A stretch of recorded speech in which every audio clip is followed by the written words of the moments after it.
I'm Mark Seifter. And I'm Linda Zias Palmer. And this is Arcane Mark.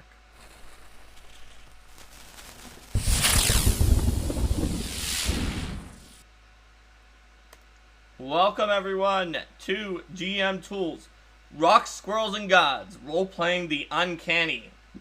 Today we're going to be talking about something that the GM has to do in at least Pathfinder and a lot of other games that have magic that let you talk to, well, squirrels, rocks, and gods, among plants and other things.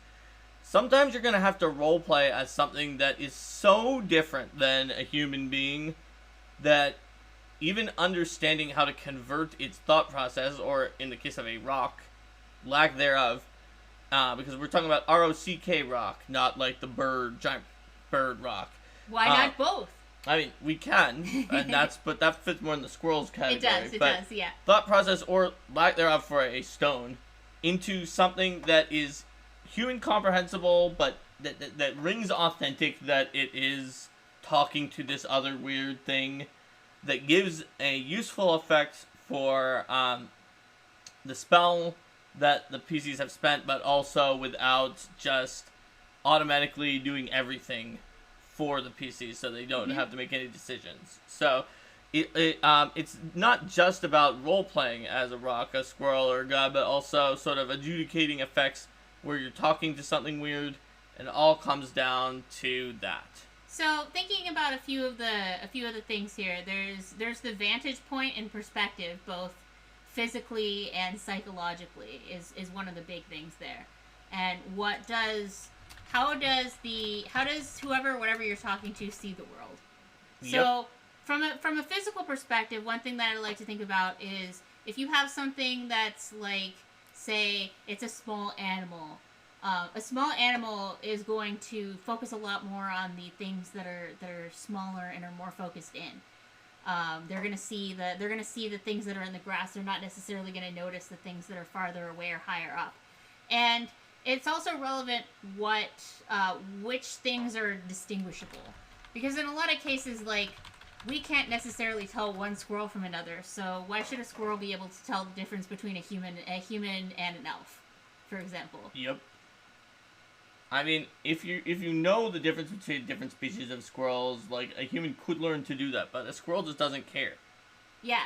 And it's not going to be able to tell you if your nemesis crossed by, because it can probably barely tell it probably can't tell the gender or species of those big human-y things apart.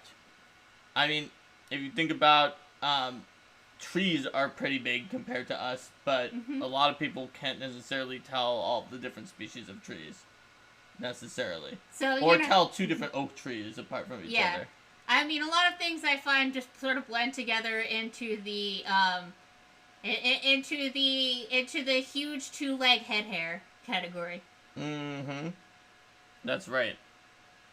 And so, when it comes to a creature, or a rock, or a deity, or whatever you're talking to, you have to think about it almost like from the perspective of role-playing it. And that means you have to try to think from their perspective. With a rock, it's a little tougher. We can get into that later. But like Linda said, squirrels are small, but also what do squirrels care about? They're going to be hiding their acorns and collecting those kind of nuts. That's something they care about. That's something they pay attention to.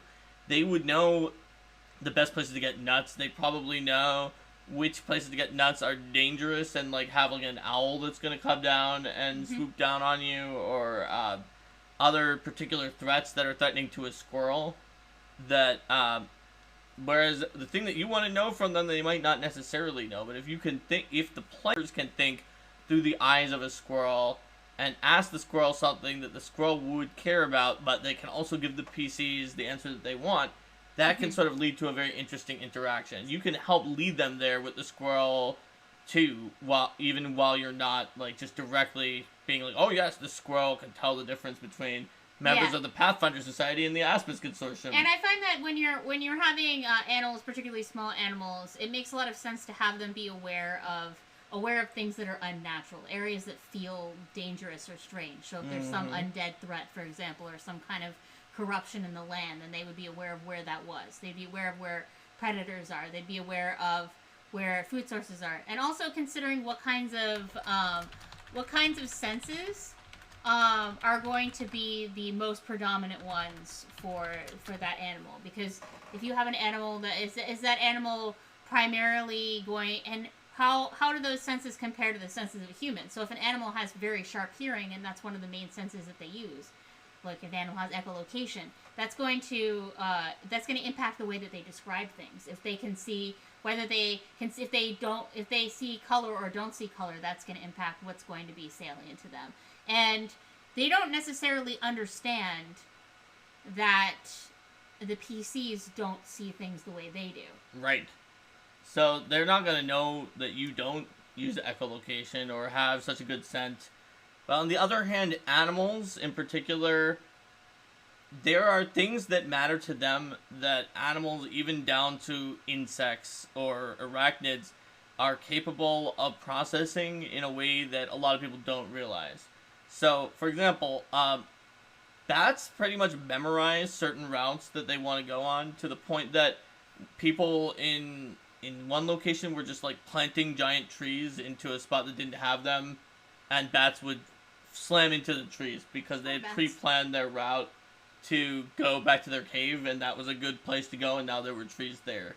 Or similarly, spiders, including one that has like very few actual neurons in the spider, are capable of calculating a dead reckoning back to their lair after going on a circuitous route that is completely improvised based on where the food is, and then they're like, okay, I'm done, I'm going back home. And researchers checked to make sure they weren't just like scent marking and then following the smell back by tasing a spider that was about to go back home, shifting it a mile to the east, and then it dead reckoning and went back a mile to the east of where it was supposed to go. So it hadn't left a marker. It just knew which direction distance it was supposed to go to get home. And it was very confused because it was not home. The point is that Rico, I'm sure it was with a very, very minor amount of electricity to stun it, just so it didn't realize it was getting moved by a mile. Mm-hmm. But the point is that animals are capable of processing a lot if it matters to them, but a lot of stuff that you want to know for your quest doesn't necessarily matter to the animal. And it can also just make it fun to roleplay with the animal and for players to get into it, especially if you use it as a way to get the PCs to the next clue, and just maybe even they can skip a clue or skip ahead as a reward for using their spell in a creative way, by having them get into role-playing and figuring out what the animal cares about and how they can ask about that in a way that also gets them the answer they want.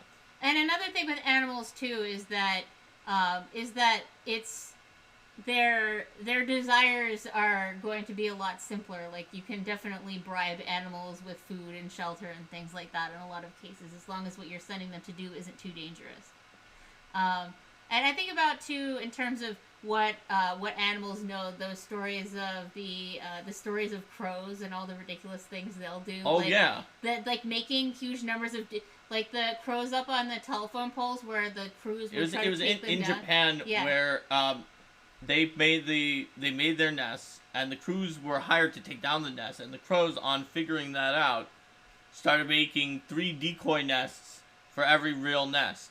Except the real joke was, even when the Japanese crews got the real nest, the crows remembered where the 3 decoy nests were and just kind of moved there. Mm-hmm. Or also, the crows who would drop nuts into the street when the lights turned red, when it was safe to go down, and then when it turned green, the cars would run over the nuts, and then when it turned red, they would come back down and eat them. Mm-hmm. So they didn't have to crack it themselves.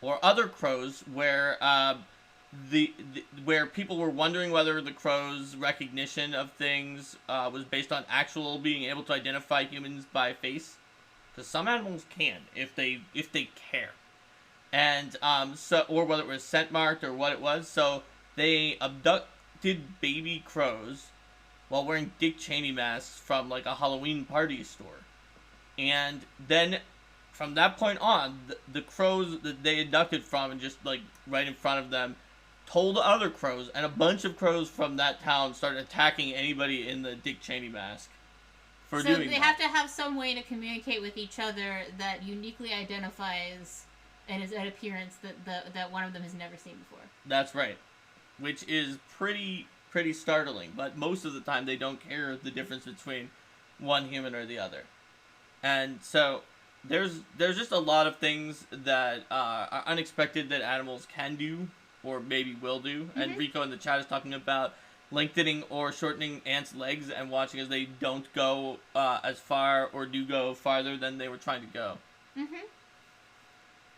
I find that, you don't have to be an expert in a particular animal. A lot of times if the PCs are talking to an animal in my game, I'll just quickly pull up the Wikipedia article and take a moment to look at, if I'm not familiar with that animal's general habitat or prey types or where they fit into the food chain or whether they climb or swim or that kind of thing. And that certainly helps out. So you can do that as a way to roleplay with talking with animals. And by the way, you need to speak with animals in Pathfinder to talk with animals. There may be other games where characters talk with them anyway. Or, I mean, gnomes can get it as an ancestry feat. There's ways, but you need a special option. Most people cannot talk with animals. I saw a question The wild here empathy feature does not let you talk with animals. Specifically about how much communication does wild empathy allow. So, it depends on the edition. Wild empathy in first edition just sort of let you roll this charisma-based check that was based on your level, and you didn't necessarily have enough time to actually do that without the animal attacking you first.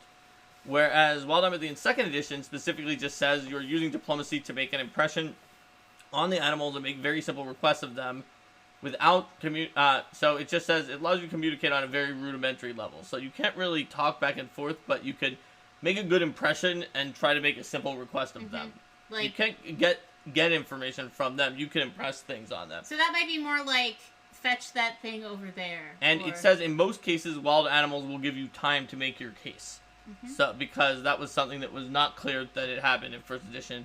Most GMs who were not being mean let it happen because otherwise your ability didn't do anything. But now it specifically does.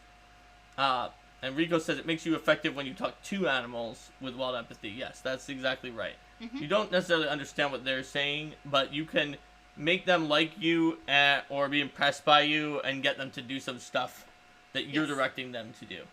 So that's animals. Sure, that might be one of the easier ones. So there's also gods on sort of... They're not actually fully at opposite ends of the spectrum, because rocks and gods are probably at opposite ends of the spectrum. So gods or deific entities, because it's never been the case that Commune spell has specifically stated that you definitely are talking to your deity. It always says it might be a chosen emissary of your deity. So one of the things that comes into play with these sorts of beings is a different perception of time and a different scope and scale of how they view things. So it's going to vary dramatically from one to the other how much they care about the mundane day-to-day problems. I think of it sort of like how some of it is kind of the dynamic difference that you get between if you're playing one person's playing like a young human and someone's playing like an older elf. Like the difference between when you're really little and like something bad happens to you and it's the worst thing that's ever happened to you in your entire life. No. So no, I mean really though, it's big, yes. It's important, it's huge because you don't really know how to deal with it and you haven't seen it before. But like as you get older, you have more experience to draw from, and so these disruptions, a lot of them don't seem as big and significant. And to a deity, and then if you try to scale that up to the time scale of a deity, and also the amount that the deity has to process, like in terms of how many people the deity sees, how many events the deity has been part of, like. And often in Pathfinder, there's never a way to specifically talk to your deity and know that that's who you're going to get. And in some other games, there are like direct appeals to your deity, and you need to even more specifically know what's going on with your deity. But deities often, they have this bigger time scale, they have a bigger picture than whatever your concern is. They often have some kind of agreement with other deities that they're not going to just constantly wreck house directly in the world. Mm-hmm. And they have spheres of influence that are a good way to make talking to deities and their servitors make sense, give something cool, and sort of incentivize roleplay with what type of cleric is in your group. So if you make it so that, for instance, communing with Pharasma and her servitors, you're going to find out more about, like, the births and deaths of different people and how or where those happened. Whereas Desna might be able to tell you about journeys, right? Or something like that. And so that makes it feel different to be talking to the servitors of these different deities, even if you're playing multiple campaigns with multiple different clerics. It won't be like just like, oh, well, there's Mark's deity voice again. It's always the same each time. But you can actually have just a sort of different personality for them. And so what I do is with Commune, I think of that for the servitors, what they're going to say. With Read Omens, or Divination in Pathfinder 1st Edition, I tend to write poems, but I think about what type of poem I'm going to write based on the deity, and it might be like more free verse for a chaotic deity, where the lawful deity might have a sonnet, because those are very, very prescribed, how their rhythm goes, and just sort of give a little bit of the personality of that religion and that deity and its servitors. And unlike animals, deities definitely understand how to communicate with mortals in a way that mortals can comprehend. In many cases. In Pathfinder. Or at least in the default setting. In the default setting of Pathfinder, they definitely understand that. That's certainly not going to be the case in every setting. You can have much more vague impressions, or much more things that are overwhelming, and the PCs are just trying to gather some kind of meaning out of this brush with divinity. But in general, deities are sort of the extreme end of the, if there's something that exists in your world that's much more powerful than the PCs, there should be a reason why that thing isn't just solving all of the problems. So, like, when the PCs are working, or when the PCs are making an appeal to a deity and they're doing this kind of interaction, it shouldn't be like, oh, and then the deity's just going to jump in and solve the entire issue, right? It should be like Deus Ex Machina. Exactly. It should not be a Deus Ex Machina, but this sort of, it could assist the PCs in some way toward their goal. I like to think of this sort of assistance from higher powers as something that can provide an additional challenge that, if succeeded at, would provide a benefit, rather than just being like, here you go, here's your win button. This sort of like helping you find out about a quest, that if you do that quest, then you'll recover a relic, and then you'll be able to do it's this thing. Bonus content, or it helps you go to the next place. It's not just going to, deity's not just going to do everything for you. That's true generally for any of these spells. Think about what kind of spell, what kind of ritual, what kind of resources the PCs have put into doing this, and make sure that they feel rewarded for what effort they put into it, but that it's not getting so extreme that you're thinking, why doesn't everyone in the world just do this and have all the information at their fingertips? And a deity's manifestation doesn't even necessarily need to be a verbal manifestation. A deity can communicate in other ways. Such as signs of their pleasure or displeasure. Yes, such as the signs of their pleasure or displeasure that appear in the Pathfinder setting, or like when there is a prominent NPC in Pathfinder Society who died and then was divine intervention, and then that's sort of that's described in more detail. Yep. Divine interventions. Divine intervention because she was totally going to be transformed into a terrible undead. Yeah, why not? Yeah. So Saren Ray disapproves. There's a lot of things that you can do when it comes to deities and their servitors, but the idea is get the theme of it, and that goes for if it's for Rasma or if it's a psychopomp that you're calling to, an usher or a Yamaraj judge or an Olethros mother or any of those powerful psychopomps. Make sure that it fits the theme of what they do and what their role is in the multiverse, rather than just like, oh yeah, you know what, call up Pharasma and she knows equally as much about the elemental plane of fire as Emeri. And another thing that I see with these sorts of ancient immortal beings is that is sort of how they react to PCs who are oblivious or disrespectful or other things like that. Because they can seem really petty if they're just gonna just be like bickering with the PCs about minor slights and things like that. So I find that portraying them in a way where either they sort of look past that thing, or maybe they just withdraw, or maybe they withdraw support, or they require the PCs to prove good faith in some other way. Yep. Most deities are not that petty. Yeah. Although Pharasma is arguably extremely petty.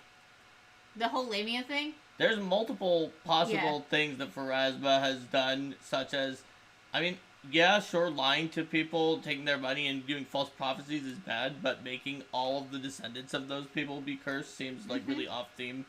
Yeah. And also, like, there's the theory in Gnomes of Golarion that's one of the theories of the bleaching that, like, Pharasma just did it because she was mad, which is also the one that in the Kingmaker computer RPG they were that's the one that, like, sort of gets support from there. So like, there's a lot of things Pharasma has done that are pretty mean and that go sort of all Greek myth. I'm gonna curse you far beyond what's going on. So which kind of suggests something interesting about Pharasma and like what's going on with her as a true neutral deity that is also like surprisingly vengeful for a neutral arbiter. An impartial judge. Yeah. Well, there you have it. So with deities and their servitors, let's circle back to plants via an intermediate step, which is commune with nature, or also known as commune with leshies. Yes. Where leshy spirits. You talk to those nature spirits, the ones that when they get a body can form leshies, but when they're disembodied are just sort of like the vital essence life force of all the area around, and they tell you all about certain natural features of there. So they are sort of a plant and sort of a god in some ways. They are more inhuman than most anthropomorphized deities.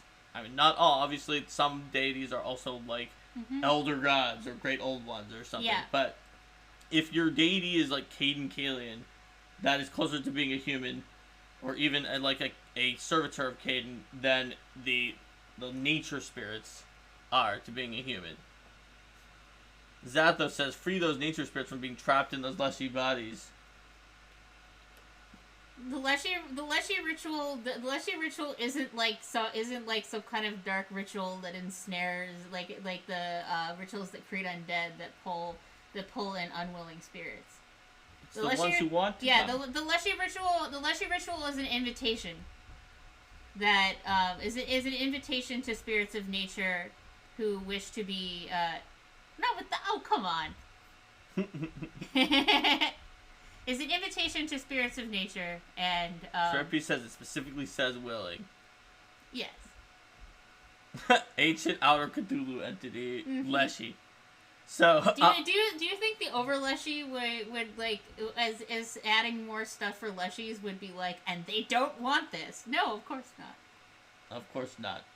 So these spirits, sort of, if you understand the mindset of playing a Leshy PC, that those Leshy PCs are more connected to this world and their singular personality. Sort of the all spirit that is made up of life force, kind of like prana or the force or other kinds of life force, but specifically tied to nature is this spirits of nature agglomeration. When I think of them as separate from the Leshy bodies, because the Leshy form lets them have more of a focused experience where they set aside a lot of the memories and knowledge of their past in order to gain more information that they can ultimately integrate into the whole. But when I think about them as separate from that, I think about the importance of cycles in nature. They're very much the cycles of seasons, cycles of birth and death, things like that. It's not just like Pharasma has a monopoly on all of that. I think about the water cycle. I think about sort of the natural. I think about the natural forces of evolution on an environment, I think about them noticing the major comings and goings and the disruptive forces, but not necessarily, but not necessarily, not necessarily, again, just like with the animals, focusing on exactly what the PCs would think was most salient. I mean, this reminds me back. This goes back to deities again, but it reminds me of in Kingmaker when the PCs decided to commune and ask whether or not there was something interesting in every hex to Desna, and Desna thought that beautiful vistas or hills that were particularly challenging to climb were interesting, but like just a random treasure that was buried treasure in one hex in like an old building was not interesting. Yep, that is true. So, that's going to be true for these Leshy spirits of nature, non-Leshy, almost Leshy spirits of nature as well. But they're going to know things that either really are in rhythm with nature or really aren't. Yes. Like, if there's some kind of weird aberration messing up the forest, they're going to know about that and where it is. Similarly, the ancient oak at the center of the forest, they really know about that too. I see people are talking about fast cheese here. Yeah, that was a fun one to work on. That monster CR11 plant. It was interesting because it was like it's got to be tiny and CR11, and that's about twice the CR of any tiny thing before then. Mm-hmm. So thinking about how that would actually work was a lot of fun. Joe said it's both scary and awesome too. Spying on you. It's always watching you. It's listening with its ears. I know. I couldn't resist that pun. I just couldn't. Yep, I brought it up because Joe was talking about ears of corn when they were talking about the grapevine. So, when you talk to those spirits of nature, they're in touch with the natural world. They're a pretty good source compared to just any plant. But let's move down to a plant. Mm-hmm. And this is getting us towards the rocks. Mm-hmm. So, a plant... Animals can do a lot of things that are very surprising and have certain mental faculties that many people think that animals do not have. But plants definitely... And we're assuming now, like, a typical plant. Yeah, I'm not talking about a shambling mound. Yeah. I'm talking about, like, your spider plant that you have in a pot. Mm-hmm. It's possible to speak with those, with the Speak with Plants spell. But those plants... are not actually capable of the same, like, mental capacity that an animal is. Yeah. And so when you're thinking of speaking as a plant, you have to sort of take in their perspective and consider, and you'll need this even more for stones, consider that the spell grants them a limited amount of connection to the caster. Possibly the caster projecting some of themselves toward the plant in their ability to understand and relate to each other and ask questions that even remotely make sense to each other. Yes. Even then, think about what the plant wants. So light, water, yes, light and darkness, light and darkness, rain and drought, erosion, quality of the soil. If there's something that's been if there's something that's been moving through or agitating the plant, because plants a lot of times are aware when things are bothering them, they might secrete. Yep. They might secrete chemicals. They should know if they're being touched or eaten. They should know. The light blocking means that if something comes by, they might not be able to, quote, see it, but they could notice the light is being blocked by something large. If they've been, they would know about sort of their own growth, and their own health, and they would know about, like, if they've ever been uprooted and moved. Like, for example, one of my games, one of the players found out from some vines in the garden that there was someone who'd been climbing those vines in and out of the garden. Yes. And the vines knew that they'd been climbed. Yep. So think about what the plants know and what they're capable of telling you and what they care about, because it's going to be a little bit unusual. And this goes even further for Stone Tell, the spell that lets you talk to stones, because they are literally an unintelligent stone. Like, plants at least are an actual living thing, but these stones are literally an inanimate object. In Pathfinder 2nd Edition, the spell describes the stone is not intelligent. You speak with the natural spirits of the stone instead. So it's more like the Leshy thing, which have a personality colored by the type of stone. So that probably means like an igneous rock might be a little more fire tempered, and a metamorphic rock maybe changing a little bit more. And if you're talking to chalk, then well, it's probably gonna be pretty flighty. Yeah, that's true. It's colored by the type of stone and the type of structure the stone is a part of, if it's a worked stone. A stone's perspective, perception, and knowledge give it a worldview different enough from humans. It doesn't consider the same details important. It says in the spell, stones can mostly answer questions about creatures that touched them in the past and what is concealed beneath or behind them. So that's a good example of talking to stones, and the explanation of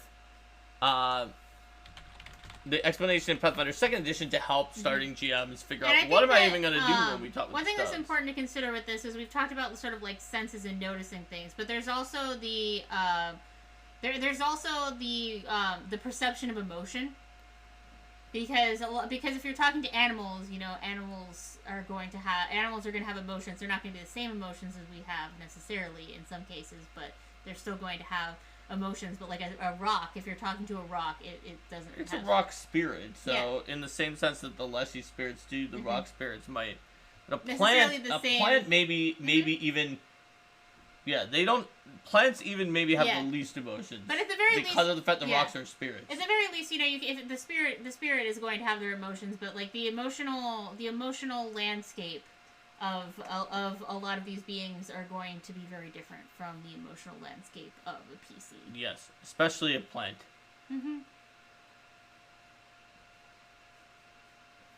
Yeah, the spell back in my day when I was just a pebble. The spell says most normal plants have a distinctive view of the world around them, so they don't recognize details about creatures or know anything about the world beyond their immediate vicinity. Cunning plant monsters are likely to be terse and evasive, while less intelligent ones often make inane comments. Oh yeah, inane comments can be really fun. Yep. With role-playing these. That's definitely true. Did you know it's a sunny day outside? It's really bright. I like it when it's bright. Bright is good. So we've given a lot of tips for different varieties. Are there any that we missed that are really you have to talk to this weird thing a lot in the game based on certain spells, but we're not sure how to do it? Or do you think we caught all the categories? If we're talking about Uncanny, there's also, like, aberrations.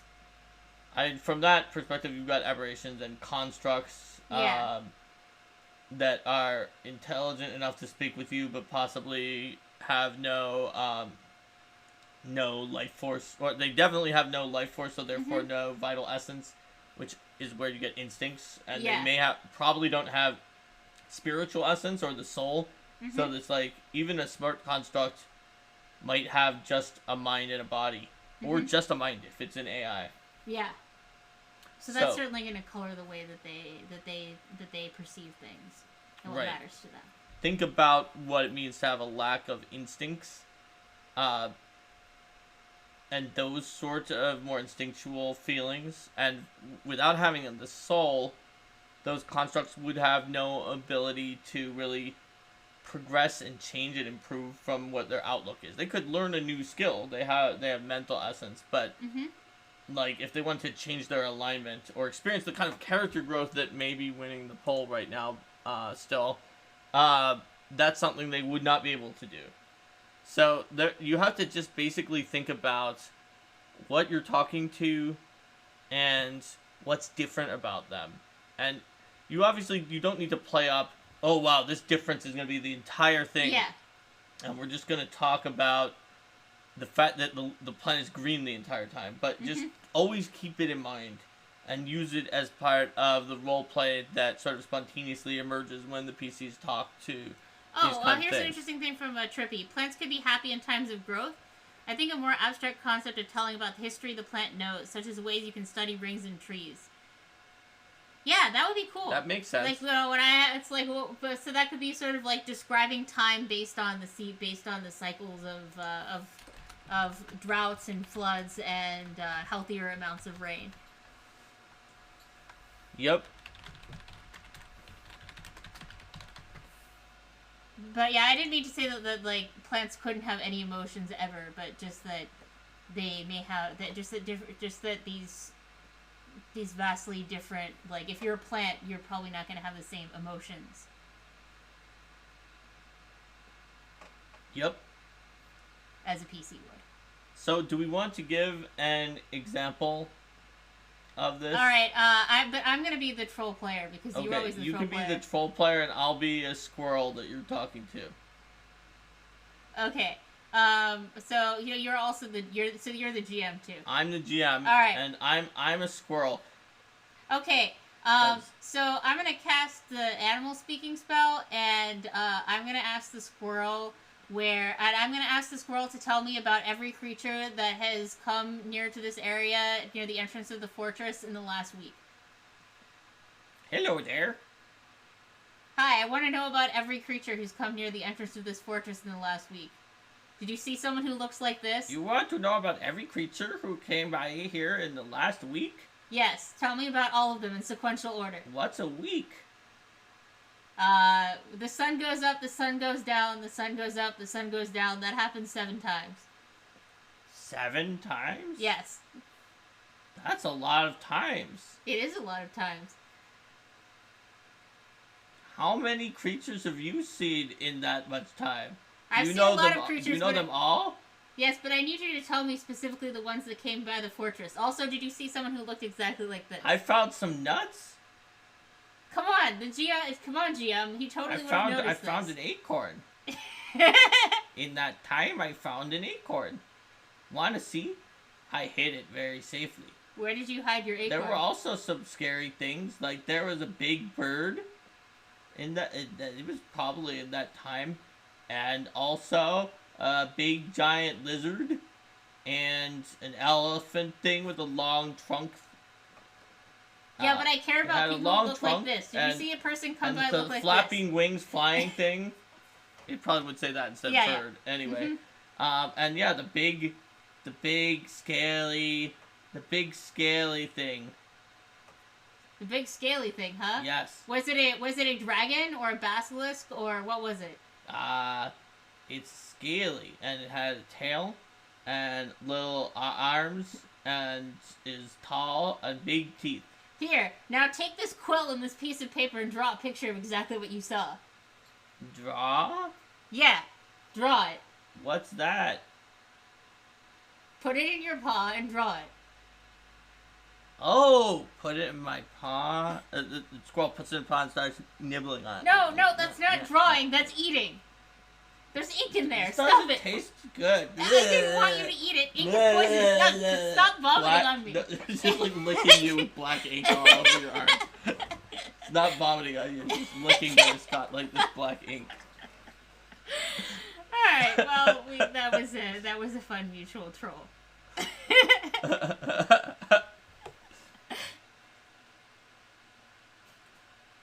I couldn't decide how much I wanted to try to troll you by demanding that the Eltro says I feel like Linda will be trolled, even though she's supposed to be the troll. I know, but I was. We trolled each other a little bit, I think. All right, so that's an example of something that happened. I had to have a sample of a squirrel somewhere. So they found out about a giant bird and maybe some kind of a lizard and an elephant with a big long trunk. So I think that, so those are some examples. I was trying to give examples of unreasonable things to ask a squirrel, like including the concept of a week and asking them to describe way too many things, asking them to draw a picture, asking them to recognize people that they would definitely not recognize, referring to every creature, which I was expecting you to pounce on and have it be like trying to describe the ants that it's recently seen. Because it doesn't understand the squirrel just thought every creature was just too much to remember. I know, but like every creature? Like, what creature? I could have done that. Like, there was an ant, but it talked about the bird and those might be helpful. Maybe they're dangerous. for Squirrel. Rico and Trippy thought it was going to do 14 days because of the way you described things. Mm-hmm. Well, sun goes up, sun goes down is a phrase that our home group has used. Rico would be worried about the elephant. Has been used to talk to animals about the concept of the day. And animals definitely have a routine that's based on that an eclipse can throw very out of whack. But we generally don't have them, like, remember, oh, that was 3 days ago or whatever. It's like, the sun goes up and down a few times, and then something, but they're not going to remember, like, the exact day. They're not necessarily going to count. They're not necessarily going to count, like, exactly, or know, like, the specific time of day that something was. Yep. I would be worried about the elephant, too. Why is there a random elephant and, like, a random dragon thing? Also importantly, when it says, like, big giant lizard, like, a human might think, like, oh, yeah, that means that there's going to be, like, a dragon or, like, some large monster or whatever. But, like, a large scaly could be, like, a tiny-sized creature. It's bigger than the squirrel. Yeah. It's like, was there more people activity recently? More? What is more? I mean, I think they know the concept of more, probably. But they don't know more than what. Yeah, more relative to what? That's what was there more? It's like more, what do you mean more? Exactly. Mm-hmm. How far did the squirrel travel for nuts to see these things? Squirrel, describe to me every salient, every event that I would care about that happened within a 1 mile radius in the last month. Have you seen people like me have you seen people like me here have you seen people like me here by this cliff? Yes. Not me, other ones. Yes. There are people like you. Did you see where they went? By this cliff. By this cliff? Yes, into the cliff. They went into the cliff? Yes. How many were there? Some. Some, but not a lot, and not one, but some. Some. Okay, some. Thank you.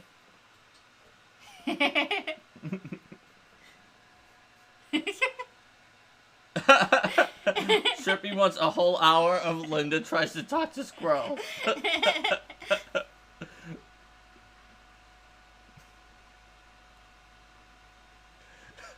Did they, did anything go in there like a dog or a rat or something else that wasn't a person like me? Did you see?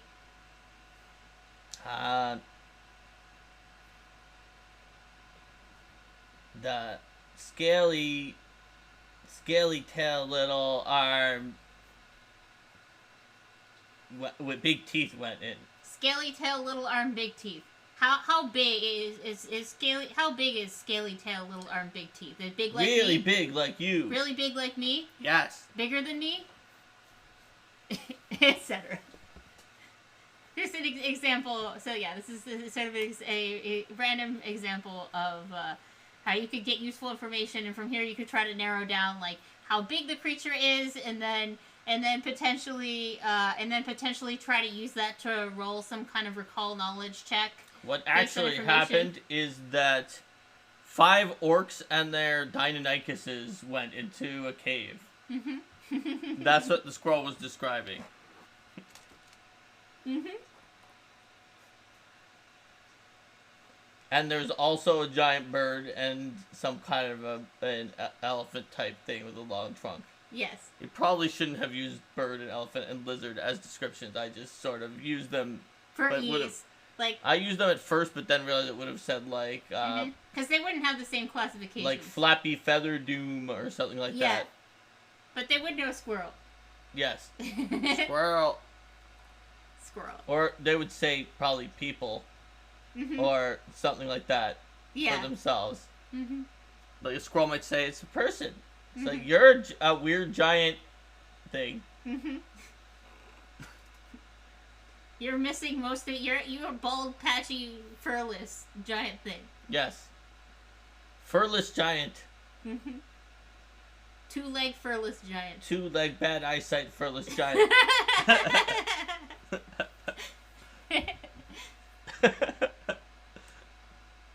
Anyway. Yep. Most giant no-furs don't talk to me. Yep. That is pretty weird. Giant no-furs, we didn't even know if they were intelligent or not. We didn't think they could communicate. Yeah. Giant no-furs make those loud sounds. Oh, look, it's the LGBT. Ah, that's cool. Where's your tails? How do you climb? Your fingers are weird. All good questions. Exactly. But compared to what the PC wants to find out, those could be considered squirrels. Yes, they could be. But I guess this is getting at that whatever the PCs are talking to may well be curious about them, and those types of questions and conversations can be a lot of fun to have. Because the PCs just keep asking them questions. Yes, they might want to ask the PCs questions. Ask the PCs questions, and the PCs might just be like, what? Where's the best nuts that you found?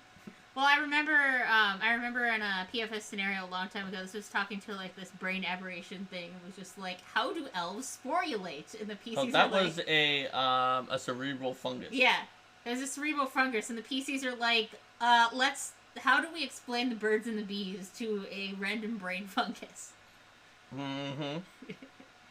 But yeah, but Squirrel might ask the PC where are the best nuts around, and the PC says, I don't know where to find any nuts, and the Squirrel is like, you poor thing. You couldn't even find any nuts. You're not going to survive the winter. Yeah. Joe says cross pollination is how elves sporulate.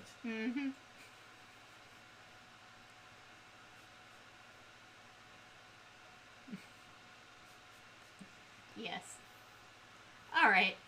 Did anyone have any other questions here?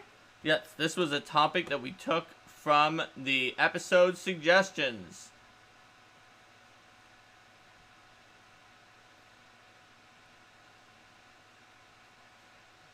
With a comment, the squirrel then tries to teach it how to find nuts like a seal to try to get a photographer to hunt. That's right. Or like cats like trying to teach incompetent humans how to hunt. That's right. They bring you the dead birds. Like, this is how to hunt. Maybe show us a little bit of ambition someday and hunt something for yourself now. You silly giant kitten. Yep. Anywho, I think that's good for now then. Yeah, it looks good. So let's say bye to YouTube and then do our outro. Bye, YouTube. See you next time. Bye.